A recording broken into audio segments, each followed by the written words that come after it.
मेरी सभी बहनों के लिए हरियाली तीज की बहुत बहुत शुभकामनाएं। तो इस वर्ष सन 2025 में हरियाली तीज 27 जुलाई दिन रविवार को ये त्यौहार मनाया जाएगा। तो फ्रेंड्स, हरियाली तीज पर हमें किन किन चीज़ों की ज़रूरत पड़ती है वो मैंने आप लोगों के लिए दिखा दी हैं। सभी चीज़ें इन चीज़ों की हमें ज़रूरत पड़ने वाली है। तो ये तैयारी आप पहले से ही कर लें, क्योंकि मतलब जब कोई भी त्यौहार वगैरह होता है तो एकदम से हड़बड़ी हो जाती है, बहुत सारी चीज़ें रखनी होती हैं। तो आप ये वीडियो देख लेना, आप चाहें तो स्क्रीनशॉट ले लें। और इसमें कुछ चीज़ें रह गई हैं जैसे नारियल वगैरह, तो हमारे यहाँ पर मतलब इस तरह से नहीं होता है, मतलब कलश स्थापना वगैरह, इसलिए हमने नहीं मंगाया। अगर आपके यहाँ होता होगा तो आप वो सारी चीज़ें मंगा लें। तो इस तरह से ही हमारे यहाँ पर पूजा में जो चीज़ ज़रूरत पड़ती हैं, अभी पुआ, पूड़ी और घेवर, ये सारी चीज़ें, मीठे जबे जो होते हैं वो भी रह गए हैं। और हमें मिट्टी की गौर बनानी रहती है, तो उसी दिन हमें बनानी रहेगी, पहले से हम नहीं बना सकते हैं, इसीलिए वो हमने नहीं बनाई है। आपको ये सारी जानकारी कैसी लगी तो कमेंट करके बता देना। और पहली बार अगर वीडियो देख रहे हो तो चैनल को सब्सक्राइब भी कर लीजिए और ज़्यादा से ज़्यादा वीडियो को शेयर करना। अगर वीडियो अच्छा लगे तो कमेंट ज़रूर करना और लाइक कर देना। और आप सभी के लिए हरियाली तीज की ढेर सारी शुभकामनाएं। माता पार्वती की आप सभी के सुहाग पर कृपा बनी रहे। Hey my YouTube family, Radhe Radhe, Hare Krishna, Har Mahadev. तो फ्रेंड्स, आपको पता है हरियाली तीज आने वाली है। तो हरियाली तीज की पूजा में हमें बहुत सारी सामग्री की ज़रूरत पड़ती है। तो वो मैं आज आप लोगों के लिए बताने वाली हूँ कौन कौन सी सामग्री हमें चाहिए। तो सबसे पहले हमें आसन बिछाना होगा। आसन आप पीले रंग का, हरे रंग का या लाल रंग का बिछा लें, ठीक है।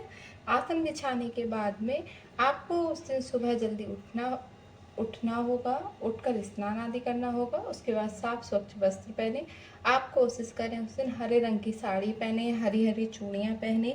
मेहंदी आप एक दिन पहले ही लगा लें, नेल पेंट लगाएं हरे रंग की। अपने 16 श्रृंगार करें जो हम सुहागन औरतों के लिए ज़रूरी होते हैं, वो सभी मतलब आपको श्रृंगार करना होगा। इस तरह से आप अपनी पूजा शुरू करें। तो पूजा शुरू करने से पहले आपको आसन लगाना होगा, हरे रंग का या पीले या लाल रंग का आप आसन लगा लें।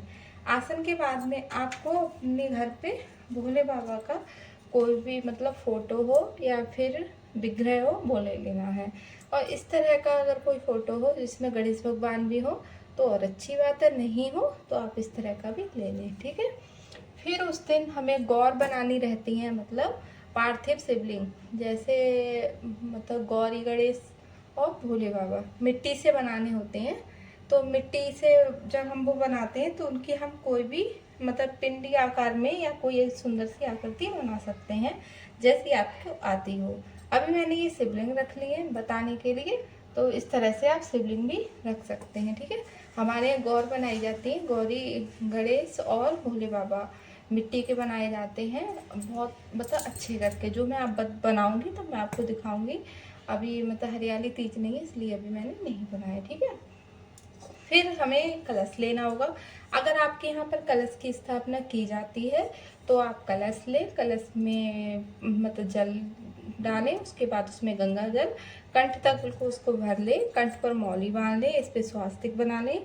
इसमें हमें आम के पत्ते डालने रहते हैं। और कलश के अंदर हमारे लिए हल्दी, सुपारी, 2 लौंग, बतासा, फूल, अक्षत, सिक्का, ये सारी चीज़ें कलश के अंदर डालनी होती हैं।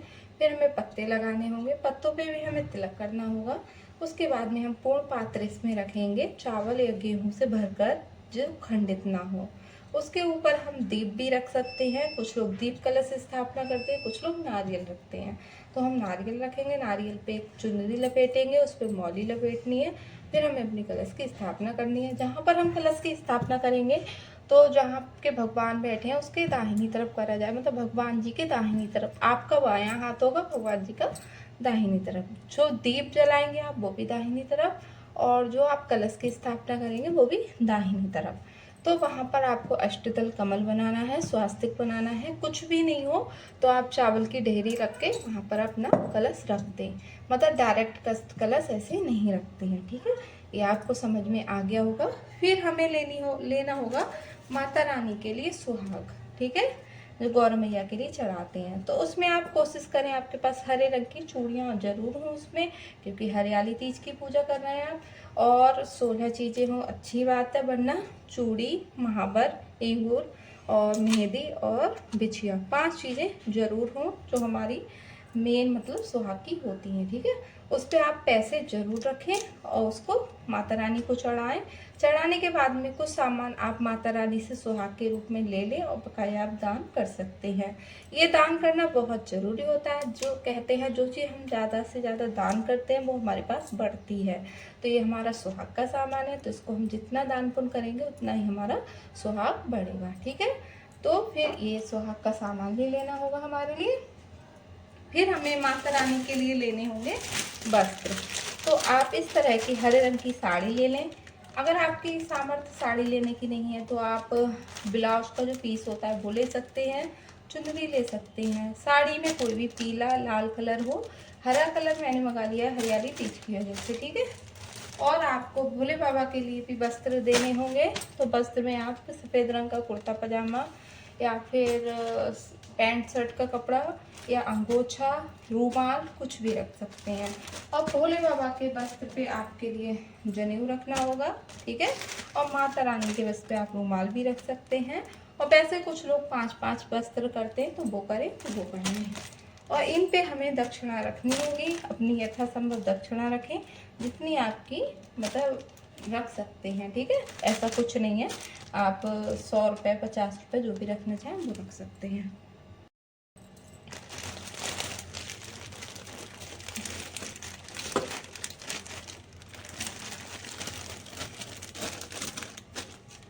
ठीक, अब हमें एक थाली लेनी होगी जिसमें हमें थोड़ी सी पूजा के लिए क्या क्या सामान की ज़रूरत पड़ेगी वो हम आपको बताते हैं। ठीक, तो हमें सबसे पहले लेना होगा कच्चा दूध। आप दूध, दही, शहद, देसी घी, बूरा 5 चीज़ें भी ले सकते हैं। अभिषेक करने के लिए आप केवल कच्चा दूध ले सकते हैं या 5 चीज़ एक साथ ले सकते हैं या अलग अलग ले सकते हैं। ठीक है, फिर हमें घी का दीपक लेना होगा जिससे हमें आरती करनी रहेगी। और हमें इसमें चंदन और सिंदूर और चावल वो ले लिए हैं हमने। हमें कलावा लेना होगा, भोले बाबा के लिए, गणेश भगवान के लिए जनेऊ लेने होंगे। कपूर लेना होगा जिससे हमें कपूर से आरती करेंगे हम बाद में। धूप बत्ती लेनी होगी, तिल लेने होंगे, इत्र लेना होगा, इत्र बहुत ज़्यादा ज़रूरी है, इत्र ले आप। फिर आपके लिए सुपारी और कमलगट्टे और इलायची लेनी होगी। ये सिंदूर लें, ये अलग से जो सिंदूर रहता है वो लेना होगा जो माता रानी को लगाएंगे।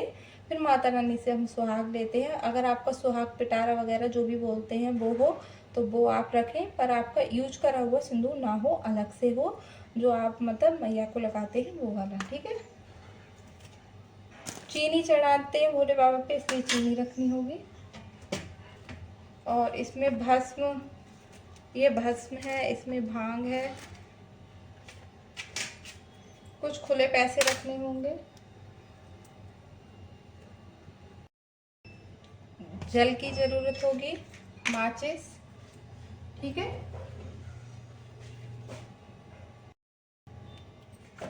फिर आपके लिए फूल लेने हैं, पीले सफ़ेद रंग के फूल मिल जाए वो लेने हैं, आकड़े के फूल मिल जाए, पत्ते मिल जाए, बेलपत्र बहुत ज़्यादा ज़रूरी है, बेलपत्र ले लें, समी पत्र ले लें, भांग ले लें।